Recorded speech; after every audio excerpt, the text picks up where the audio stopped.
जय श्री राधे कृष्ण प्रिय भक्तों। आज हम ज्योतिया व्रत कथा सुनाने जा रहे हैं। तीज की तरह ज्योतिया व्रत भी बिना आहार और निर्जला किया जाता है। छठ पर्व की तरह ज्योतिया व्रत पर भी नहाय खाए की परंपरा होती है। यह पर्व 3 दिन तक मनाया जाता है। सप्तमी तिथि को नहाय खाए के बाद अष्टमी तिथि को महिलाएं बच्चों की समृद्धि और उन्नति के लिए निर्जल व्रत रखती हैं। इसके बाद नौमी तिथि यानी अगले दिन व्रत का पारण किया जाता है, यानी व्रत खोला जाता है। तो चलिए हम ज्योतिया व्रत कथा शुरू करते हैं।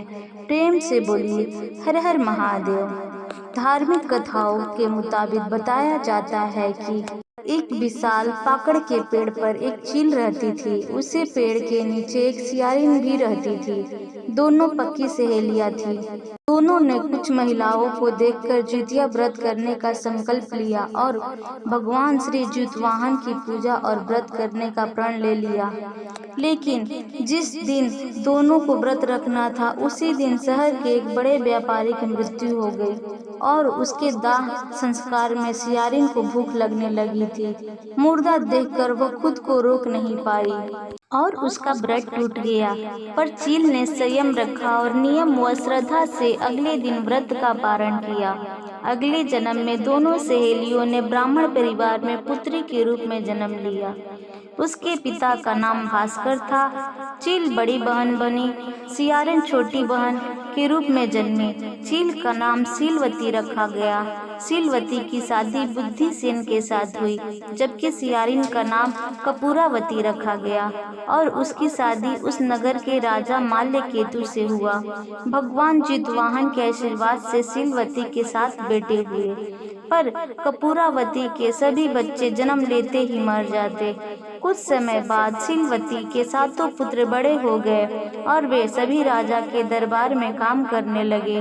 कपूरावती के मन में उन्हें देखकर ईर्ष्या की भावना आ गई। उसने राजा से कहकर सभी बेटों के सर कटवा दिए। उन्हें 7 नए बर्तन मंगवाकर उसमें रखा दिया और लाल कपड़े से ढककर सीलवती के पास भिजवा दिया। यह देख भगवान ज्योतिवाहन ने मिट्टी के 7 भाइयों के सिर बनाए और सभी के 7 को उनके धड़ से जोड़कर उन पर अमृत छिड़क दिया। इससे उनमें जान आ गई। 7 युवा जिंदा हो गए और घर लौट आए। जो कटे सिर रानी ने भेजे थे वो फल बन गए। दूसरी ओर रानी कपूरावती बुद्धिसेन के घर से सूचना पाने को व्याकुल थी। जब काफी देर सूचना नहीं आई तो कपूरावती स्वयं बड़ी बहन के घर गई।